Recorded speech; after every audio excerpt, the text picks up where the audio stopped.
हाथियों की कब्र में जाने के लिए तैयार हो। मैं बुढ़ा हो गया हूँ पर मेरे उस बदमाश भाई के जितना तो बिल्कुल नहीं। तुम्हारा भाई? हाँ, वो तो कोई 200 साल बूढ़ा होगा। पर वो अभी भी अच्छी हालत में है।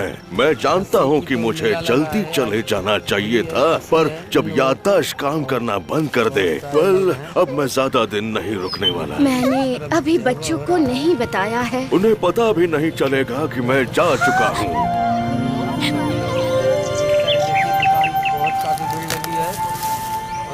हेलो गजीनी, आज तुम इतनी जल्दी कैसे उठ गई? मैं तुम्हें ही ढूंढ रही थी। हाथी आज सुबह ही चला गया। वो अपने भाई से मिलने गया है। वो फिर से उसका जन्मदिन भूल गया। दुर्घटना से